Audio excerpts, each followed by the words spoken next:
Qatar's Prime Minister, who's now pushing for Iran's unrest for a de-escalation in this unrest.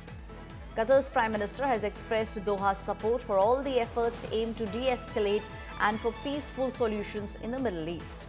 Now, this is an official statement which has come in. The official comments came during a phone call that he received from Iran's Supreme National Security Council Secretary.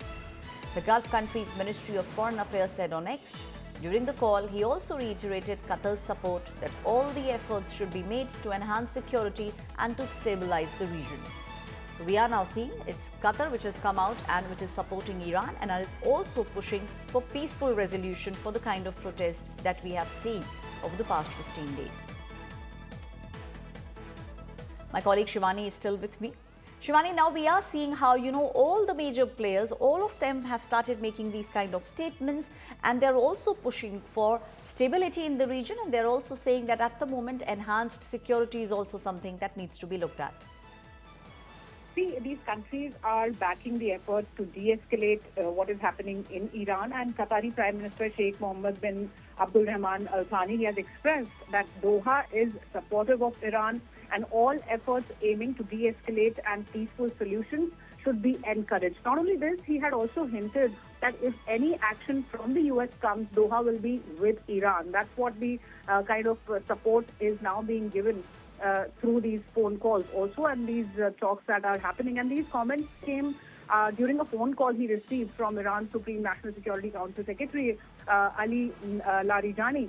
So these countries are now discussing about the situation. They have been reviewing the bilateral cooperation relations also. But at the time when Iran is under turmoil, there is a lot of chaos, people are dying. So all those countries who are the strong supporters of Iran, they want de-escalation. And if US intervenes, then these countries are also pledging support to Iran. Right. Thank you, Shivani. My colleague also making a very important point that we will see the kind of support which is coming in. But if the United States of America intervenes in the protest that is taking place, then we will see a collaboration of sorts taking place amongst other countries in Middle East. What we are seeing at the moment is that Iran is boiling once again. Streets are on fire, anger is spilling out, and the regime is under pressure both from within and beyond the borders. Hours after US President threatened a 25% additional tariff on the countries that at the moment are doing business with Iran, there is pressure that is piling on the nation. Donald Trump has hailed the protesters and urging them to take over institutions in the country, calling the protesters as the true patriots. The US President said that help for them is actually on its way. Russia, on the other side, however, is slamming what the US is saying. It's saying that the military threats are unacceptable and US must not interfere in Iran's internal political matters. Russia also has rejected Donald Trump's tariff pressure on Iran's trading partners. Let's now go across to Samir Abbas, who actually is reporting for India Today from Iran. The big question at the moment that a lot of people are asking, are the people protesting against the Khamenei regime, are they welcoming the kind of support that's coming in from the Donald Trump administration, or is this entirely a domestic revolution in their eyes? People initially, when they protested, they were due to economic problems inside Iran, because within 2 weeks the currency fluctuated and it was devalued approximately 35-40%, and the prices of things went very high.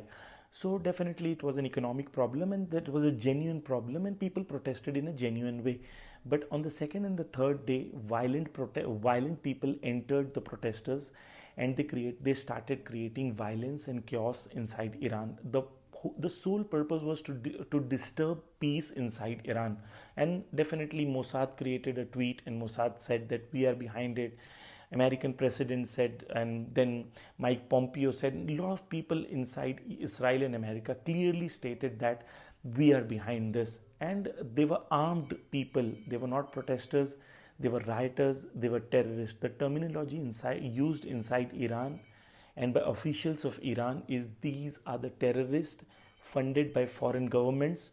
And yesterday, Iranian Foreign Minister Aghay Arakchi, he called a lot of ambassadors from Europe, and he showed them video evidences which claimed that all these terrorist activities were funded and trained and managed by foreign governments.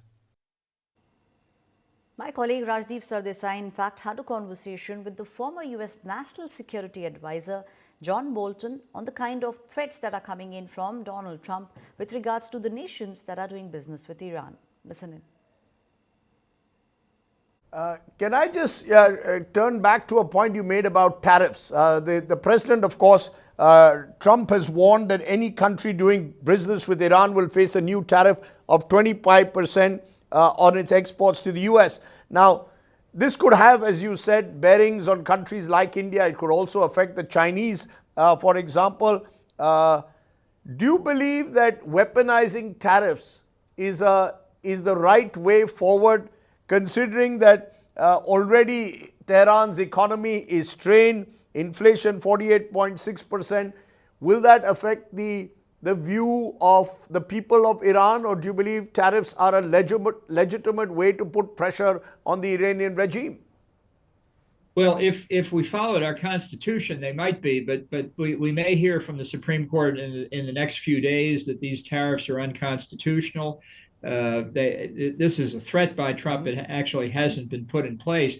I think what we should be doing is clamping down on Iranian oil sales in violation of our sanctions. We've seen in the case of Venezuela going after what has been called the ghost ships or the ghost fleet, these rust bucket tankers that carry sanctioned Venezuelan oil, sanctioned Iranian oil, sanctioned Russian oil. If we could eliminate the ghost fleet, it would put enormous pressure on all three of those countries.